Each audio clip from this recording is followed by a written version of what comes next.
1913년 영국의 한 경마장에서 큰 경주가 열립니다.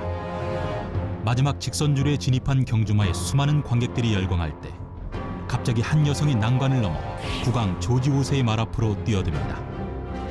말굽에 짓밟힌 여성은 병원으로 실려갔지만 나흘 만에 숨을 거뒀고, 그녀의 장례식은 여성 참정권 운동을 함께한 동지들에 의해 성대하게 치러집니다. 에밀리 데이비슨, 그녀가 말에게 뛰어들기 전 외친 한마디입니다. 여성에게도 참정권을. 안녕하세요, 진중권입니다.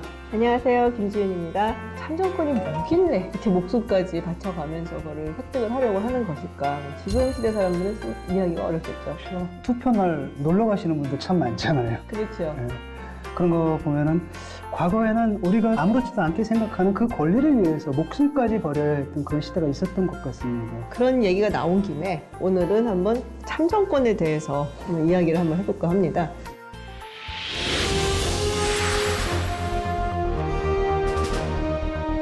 선거하면은 이게 또 민주주의의 꽃 아니겠습니까? 그렇죠. 저는 민주주의 하면 우리가 딱 생각나는 나라.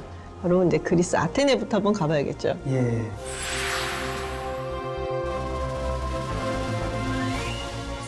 근데 고대 그리스가 민주주의라고는 하지만 실제로는 모든 사람들이 탐정권을 누렸던 건 아니죠. 아우, 여자는 사람 취급도 안 했어요, 그때. 예, 그리고 남자들 중에서도 자유민만이 참정권을 가졌고요. 노예들은 아예 인간 대접을 못 받았죠. 그렇죠. 아리스토텔레스에 따르면 노예의 정의가 말하는 가축이었으니까. 당시 이제 정치 체계가 한 4개 정도로 구분이 됩니다. 그래서 민회라는 것, 그게 이제 우리가 보통 생각하는 직접 민주주의의 한 형태라고 할 수가 있죠. 사람들이 모이는 장소가 있어요. 그러니까 푸닉스라는 곳에서 이제 모여갖고 거기서들 막 이제 서로 뭐 찬반 투표도 하고 뭐 이러는데 정족수가 6천 명이었다고 해요. 그 다음에 이제 평의회라고 있습니다. 그게 이제 500명으로 이제 구성이 되어 있는데 그거는 사람들을 이렇게 뽑는 거예요. 추첨을 통해서. 그다음에 사법기구를 일종의 배심원 같은 그런 사람들도 역시 추첨을 통해서 뽑고, 행정기구도 뭐 군사라든지 이런 이제 중요한 것만 빼고 전부 다 추첨을 통해서 뽑았다고 합니다. 소크라테스가 이걸 굉장히 싫어했다고 해요. 아니 이런 행정직 같은 걸 어떻게 이렇게 아무나 막 추첨을 해서 뽑아갖고 하냐. 그래서 소크라테스의 많은 제목 중에 이제 민주정에 대한 어떤 모독이 있었다라고 하는데, 그럴 만한 이유가 있습니다. 왜냐하면 이분들이 생각할 때는 아무것도 모르는 사람들한테 국사를 맡겨놓는다는 게 불안할 수도 있거든요. 그래서 특히 소크라테스의 사상을 그대로 이어받은 게 플라톤이잖아요. 플라톤의 고르기아스 편에 보면 참 재밌는 얘기가 나오는데, 거기 이제 고르기아스라는 사람이 나와요. 그 누구냐면 진중권 같은 사람입니다. 논객이에요. 잘 털어요. 어떤 환자가 있는데 수술 안 하면 죽는 환자예요. 그래서 의사들이 아무리 설득을 했는데 차라리 죽을지언정 내 몸에 칼은 못 든다고 하는 사람이 있었어요. 근데 이 사람한테 자기가 갔다는 겁니다. 딱 5분 얘기해가지고 설득시켜가지고 수술을 받게 만들었다는 거예요. 그 다음에 하는 얘기가, 자, 민회가 열려가지고 누군가를 뽑는데 그 의사라는 사람이 출마하고 내가 출마하면은 사람들이 누굴 뽑아주겠느냐. 뻔하죠. 그때 이제 플라톤의 대화편에서 소크라테스가 주인공이거든요. 그렇게 얘기를 하죠. 자, 의사는 참된 지식을 갖고 있다. 에피스테메. 그런데 고르기아스, 당신은 의학에 대한 지식이 있냐? 없잖아요. 그런데 지지만 받은 거잖아요. 그러니까 아무런 지식 없는 너한테 결정권을 맡긴다라는 게 민주주의 하에선 가능하다는 거예요. 그러니까 이거 좀 위험한 제도다. 생각해서 정치는 역시 철인, 자기들 같이 똑똑한 사람들이 맡아야 된다. 그렇게 얘기를 한 거죠. 근데 이제 아테네의 어떤 민주정이다 우리라고 보통 생각하는 걸 이제 보면은 그 추첨을 하는 게 바로 이거예요. 지금 보시는 이런 돌 같은 이름이 이제 클레로테리온이라고 합니다. 그래서 여기다가 그러니까 이름표를 넣어요. 지금. 자기 이름표를. 네, 그래서 거기서 이제 뽑는 거죠. 이제 물론 제비뽑기네요, 그러니까. 제비뽑기죠. 물론 이제 아무나 하진 않고 자원을 먼저 하고 후보자 중에서 이렇게 뽑아내는 그런 방식인데요. 그 외에도 조약돌 같은 거를 이용을 해갖고 이제 비밀투표 비슷하게 뽑아서 했다는 거 얘기도 있어요. 그래서 조약돌이 그리스어로 푸세포라고 해요. 그래서 현재도 사실은 선거학, 뭐 선거의 어떤 제도라든지 뭐 이런 걸 연구하는 걸 푸세폴로지라고 이야기를 하거든요. 또 우리가 그리스 아테네의 민주정 하면 생각나는 게 도편 추방제가 있잖아요. 오스트라시즘이라고 하죠. 그렇죠. 이게 이제 독재자를 방지하기 위해서 한 거다. 그래서 먼저 민회에 물어봅니다. 우리 도편 추방 할까 누군가를 그러면은 이제 거기서 찬반을 해서 찬성이 나오면 그때 이제 도편 추방을 해야 된다. 그래서 이름을 적어내라. 해서 이제 이름을 적어내게 되는 거죠. 이게 그 도편들인데, 근데 정족수가 있어요. 또 6천 명 이상이 찬성을 해야지만 쫓겨나게 되는데 굉장히 유명한 그런 정치인들이 많이 쫓겨났습니다. 뭐 테미스토클레스도 그렇고 알키비아데스도 있고 그리고 우리가 잘 아는 역사가 투키디데스도 쫓겨났고 그러니까 처음에는 이 도편추방제가 이게 참수를 막기 위한 제도로 시작을 했었는데 나중에는 정적을 제거하는. 제가 아테네 갔을 때 이걸 직접 봤습니다. 정말 이름을 막 적어놨더라고요. 좀 치사하다는 생각이 드는 거예요. 이게 그쵸? 무슨 느낌이냐면 우리 초등학교 때 있잖아 이름 적는 거 있잖아. 칠판에다가 떠드는 아이 김지윤 김지윤에서 또 떠든 20표 되면은 또 교실 밖으로 쫓아내는 이런 느낌이 들더라고요. 네, 그래서 나중에는 약간 좀 뭐랄까 그 의미가 많이 퇴색되었다 이런 얘기가 많았죠.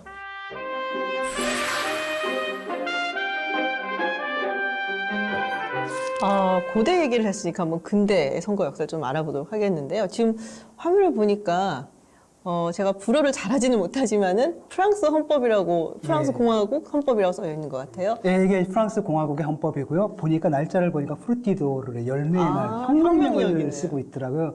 그래서 1793년에 이게 반포가 됩니다. 여기를 통해 가지고 최초로 보통 직접 평등선거. 남자만이겠죠. 그렇죠, 남자만. 네, 선포가 되는데 선포만 됐지 실행은 안 됩니다. 왜냐하면 그 사이에 이제 공포 정치가 있었잖아요. 로베스피에르. 그러니까 사실상 민주주의가 아닌 독재가 이루어졌고요. 그러다가 2년 후인 1995년에 이게 반포가 돼서 그때부터 이제 실시가 되었던 겁니다. 기본적으로 우리가 보통 생각하고 있는 보통 선거라는 개념이 이제 여기서부터 시작이 되었다라고 봐도 사실 무방하다라고 할 수 있는 거겠죠. 그 선거 제도라는 게 우리나라도 한 10년, 20년, 30년 전만 생각해도 참 말도 안 되는 일이 많이 벌어지지 않았습니까? 막걸리 먹고 고무신 받고 버스 대절하고. 버스 대절하고 이 사람한테 막걸리 받았으니까 한 표 찍어주고. 근데 영국 같은 그 민주주의의 원조라고 할 수 있는 그 나라에서도 과거에는 그렇습니다. 말도 안 되는 사태들이 벌어졌고요. 당시 얼마나 선거가 말이 안 됐는지 윌리엄 호가스라는 풍자 화가가 있었거든요. 그 화가가 4장의 그림을 그려서 남겼습니다. 그걸 보면 당시 선거가 어땠는지 너무 잘 들어와요. 다 있습니다.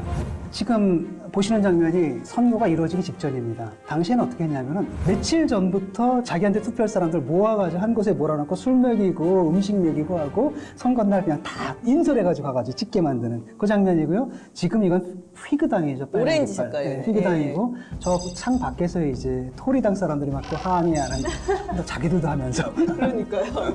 이 장면은 바로 뭐냐 선거 유세입니다. 그래서 한 유권자가 있죠. 양쪽에서 붙어가지고 우리 당에다 투표를 해달라고 토리당과 휘그당이 지금 서로 유권자를 자기 편으로 끌고 가고 경쟁을 하는 장면입니다. 이게 투표 장면입니다. 근데 오늘날 투표랑 많이 다르죠. 뭐냐면 오늘날 우리는 비밀 투표죠. 비밀 투표인데 당신은 다 드러납니다.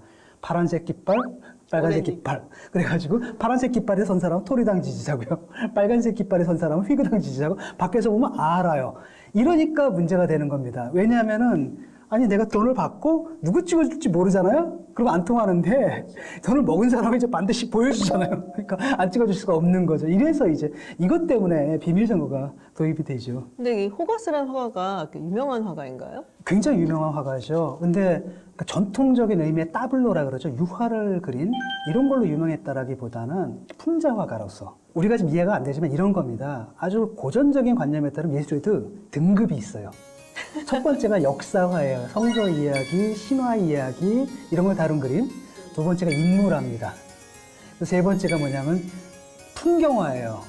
여기까지 그려요 보통. 그다음 그 아래는 잘 안 그리는데 그 아래에 있는 게 바로 풍속화입니다. 좀 그다음에, 이렇게 아래로 네, 보는군요. 정물화. 그래서 풍속화, 정물화는 보통 안 그리거든요. 그래서 호가스가 바로 사실 풍속화를 그렸거든요. 그래서 실제로 풍속화를 그렸지만 이 품격에 문제가 있죠. 그래서 패러디가 되어 있습니다. 우리 아까 본 선거 향응 장면이 있었잖아요. 막 사람 술 먹고 그 뭐의 패러디냐면 그 유명한 다빈치의 최후의 만찬 너무해. 이런 거죠. 그다음에 아까 선거 유세일 때 막 양쪽에서 막 이렇게 네, 데려가려고 막. 그 유명한 카라체 그림에 헤라클레스의 선택이라는 그림이 있는데 두 여인이 한쪽은 악덕이고 하나는 미덕이에요. 미덕은 굉장히 험한 길이에요. 하지만 끝에는 페르세우스라는 말이 놓여 있고 악덕은 굉장히 화려한 길인데 이거는 이제 타락하는 길이죠. 그 중에 선택하는 건데 그걸 갖다 토리당, 휘그당 이렇게 빗댄 거죠. 그리고 이 마지막 작품 같은 경우에도 알렉산더 대왕과 다리우스의 전투라는 그림이 있습니다. 그 그림에서 알렉산더 대왕의 그 모습, 그 다음에 다리우스 쫓겨나가는 그 모습을 그린 거고요. 원래 원작을 보게 되면 알렉산더 위에 뭐가 날고 있냐면은 승리자가 나요. 독수리가 날고 있거든요. 여기 거위가 이렇게 풍자한 거죠. 굉장히 시사적인 그림을 그린 것 같기도 하네요. 또. 예, 이게 이제 우리로 말하면 당선 사례라 그래야 되나? 당선 유세. 승리자 막 행진시키는 그런 장면이잖아요. 좀 불안해 보여요. 근데 곧 떨어질 것도 같고. 그래서 또 반대파가 가만히 있겠습니까? 이 난장판이 벌어졌고 이게 실제로 벌어졌던 옥스퍼드 샤이어인가 한 곳에서 실제로 벌어졌던 일을 모티브로 해서 그린 그림입니다.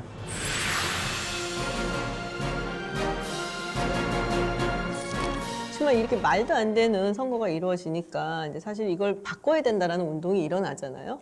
그래서 사실 그 전에 이제 1832년에 선거 개혁법이 있습니다. 근데 거기서 도시 노동자들은 좀 배제가 돼요.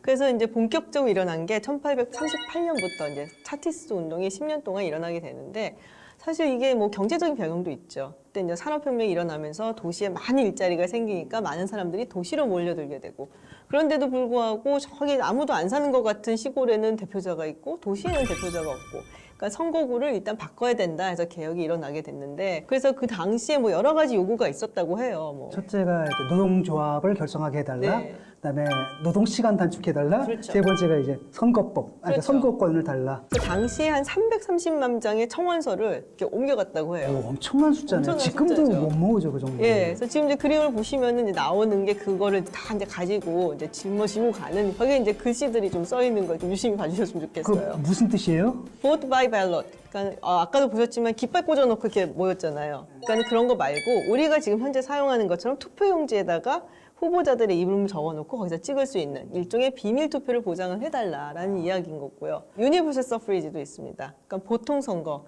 뭐 누구나 다 어느 정도 이게 나이가 되면은 다 선거를 할 수 있게끔 선거권을 달라. 재산이나 교육 수준에 관계없이. 그리고 이제 그 다음에 이제 퀄리피케이션이 없게 해달라. No qualification. 선거를 하는 데에서도 있었지만은 피선거인이 되는 데에서도 사실 어떤 일정의 조건 같은 게 있었거든요. 대학 안 나오면 안 돼, 뭐 이런 거. 그렇죠. 뭐 재산이 어느 정도 있어야 돼. 뭐 이런 게 있으니까 그런 것도 철폐를 해달라. 어쨌든 이런 이제 안들을 가지고 차티스트 운동이 벌어지고 그리고 이제 여러 가지 청원서를 내고 또 의원 발의를 하는데 잘 되지는 않아요. 뭐 3번 정도 냈는데 3번 다 부결이 되고 결국에 대부분의 도시 노동자들이 선거권을 가지게 된 거는 1867년 디즈레일리 수상 때 그리고 이제 글래스톤 수상 때 이제 그 한 20년 후에요. 그것도 그때서는 이제 농민들도 선거권을 가지게 되고요. 여성 같은 경우에는 1918년 그때 이제 30세 이상의 여성에게만 이제 일단은 참정권을 주고요. 나이로 이제 차별을 하죠, 거기서. 그리고 이제 10년 후인 1928년에 모든 성인 여성에게 참정권이 주어지고요. 그래서 여기서 재미있는 게 1948년이 되어서야 정말로 완벽하게 보통 선거가 이루어집니다. 말인즉슨 그 전까지는 옥스포드라든지 케임브리지라든지 이런 유수한 대학을 다녔던 사람한테는 더 줬어요, 표를. 2표. 그렇죠. 얘네는 똑똑하고 나라를 이끌어갈 인재들이니까는 좀 더 가중치를 주자. 근데 그거를 철폐한 게 1948년입니다. 그러니까는 차티스트 운동 시작하고 딱 100년 만에 완결이 된 거죠. 나라 망친 사람들 보면 다 그 똑똑하고 좋은 대학 나온 사람들인데.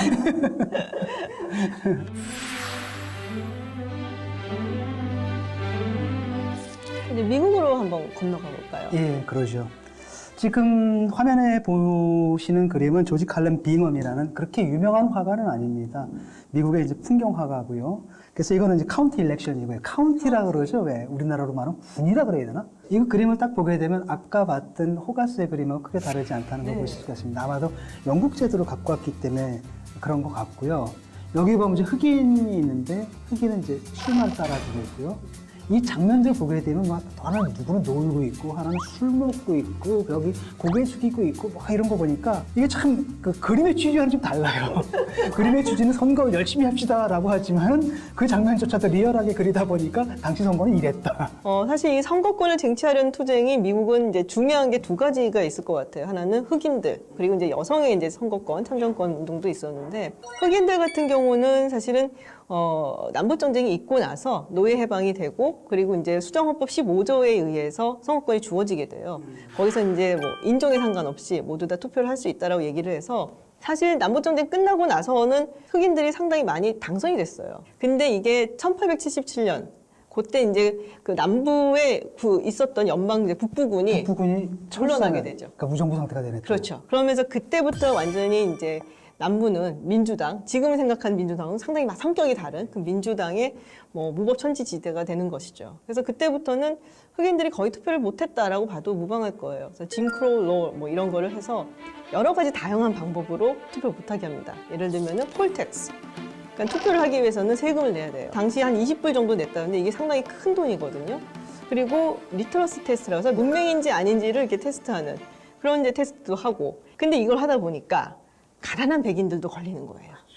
이 가난한 백인들은 구제를 해줘야 되잖아요. 그래서 만들어낸 게 그랜파더 클로즈라고 해서 자신의 할아버지가 예전에 선거권을 가진 사람이었으면은 투표를 할 수가 있는 근데 거예요. 그 예전에 선거권이 없었는데 어떻게 가져요? 노예들은 없었던 거죠. 흑인들은 그전에 노예였으니까. 예, 그러니까 백인들은 할 수가 있는 거예요. 아, 그러니까 백인들 같은 경우는 네가 문맹이다 하더라도 네 할아버지가 선거권 가졌으면 너는 자동적으로 선거권 갖는 거야. 그렇죠. 근데 흑인들은 안 되겠네요. 노예잖아요, 할아버지가. 그러니까 안 되는 거지. 치사하다, 정말 치사하다. 그렇죠. 그런 식으로 계속 이제 흑인들의 투표를 못하게 하고, 당시 이제 우리가 보통 알고 있는 KKK 이게 사실은 세 개의 생애 주기가 있습니다.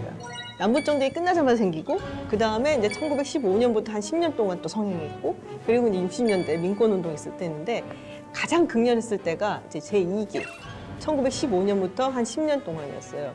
그때 멤버십이 적게 잡아도 거의 한 200만, 많게 잡으면 400만 명. 그러니까 뭐 린치하고 폭행하고 뭐 이러니까 도저히 이제 못 살겠다라는 거죠. 그래서 흑인들이 남부에서 못 살겠다. 그리고 일자리도 있다는데 우리 딴 데로 가자서 대이동이 시작이 됩니다.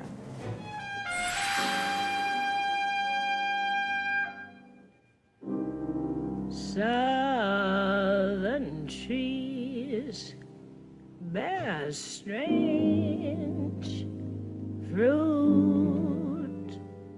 그리고 그 당시에 이제 린치를 해갖고 죽은 이제 흑인 청년 2명을 나무에 매달아 놓은 사진, 굉장히 유명한 사진이 있어요. 근데 그런 거를 보고 굉장히 유명한 재즈 여가수 빌리 홀리데이가 노래를 냈죠. 스트레인지 프루트. 남부에 가면은 이상한 과일이 있어요. 나무에 이상한 과일들이 열려 있어요. 그게 이제 죽어 있는 흑인들 이야기를 한 거죠. Strange fruit hanging from the poplar trees. 예, 지금 보시는 그림은 이제 제이콥 로렌스라는 흑인 화가예요. 아, 흑인 화가요? 네, 굉장히 드물죠, 사실은. 요즘은 그렇거든요. 현대 화가들 평가받는 기준이 뭐냐면 모마라고 있어요. 뮤지엄 네, 오브 모던 아트.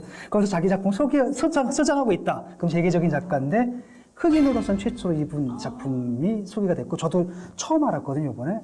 이렇게 아방가르드한가. 왜냐하면 당시에 유럽하고 달라요. 미국은 엄청 보수적이라서 현대회화, 현대예술을 안 좋아했거든요. 그 다음에 현대회화는 빨갱이 예술이야 막 이러기도 했는데, 보니까 큐비즘과 그 다음에 야수주의, 그 다음에 이제 독일 표현주의 경향이 합쳐진, 그래서, 야, 그 당시에 미국에서 어떤 흑인 화가가 유럽의 아방가르드의 흐름을 자기 나름대로 좀 그 컬러 있잖아요. 흑인 고유의 원색 컬러를 살려가 자기 예술원으로 만들어놨다는 게 놀라울 정도인데, 이제 이 화가가 그렸던 그림이 루럴 엑소더스입니다. 그러니까 아까 말씀하신 그 대이동이죠. 네. 그러니까 남부에서 북부로 잔뜩 이동하는 그 과정들을 많이 그렸는데, 그 중에 하나가 선거권이에요. 거기 뭐라고 써주냐면 북부에 가면 투표권이 있다. 흑인이 있다. 그 그림입니다.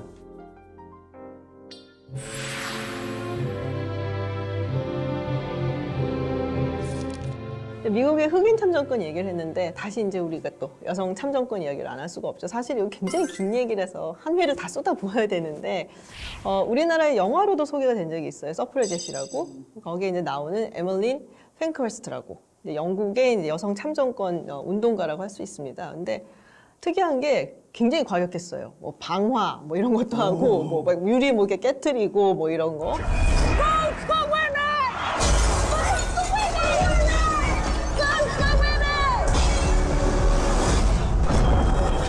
근데 왜 그렇게 하냐? 그러니까 그렇게 하지 않으면은 우리 목소리를 들어주지 않는다라고 했던 거죠. 어떻게 보면은 여성 참정권 운동의 데모다라고 할 수가 있겠죠. 참 오래 걸려요, 여성 참정권이. 아, 오래 걸려요. 가장 먼저 여성한테 참정권을 준 나라가 뉴질랜드입니다. 그래요. 1893년에. 애초에 그 나라는 애초에 처음 했기 때문에 새 프로그램 까는 거야 이제. 그렇죠. 그 전에 그게 할 게 사실은 없으니까. 좋은 거예요. 네. 왜냐하면 그 전에 깔라 그러면 이거 집어야 되고 이러는데 여기는 그냥 깔기만 하면 되잖아요. 기득권 세력도 없고 뭔가 이렇게 개혁을 한다거나 바꿀 필요가 없기 때문에 말씀하신 대로 새 프로그램을 깔으면 되니까. 그래서 그런 게 많았던 것 같고 유럽에서는 핀란드가 또 최초로 역시 핀란드다 생각이 좀 들고 1906년이었고요.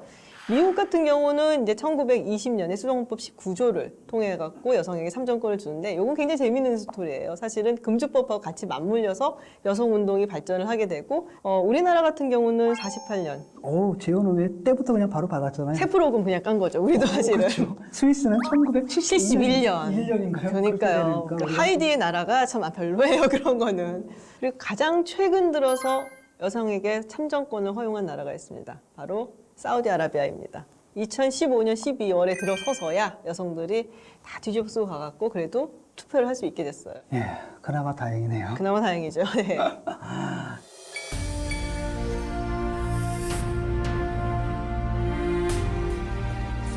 그 노만 락웰이라는 사람인데 정식 화가는 아니고요. 이렇게 그림을 그려가지고 잡지 표지 있죠. 포스트라는 잡지의 표지로 해서 만든 그림인데 아주 재밌는 장면이 묘사가 되어 있습니다. 지금 선거날이에요.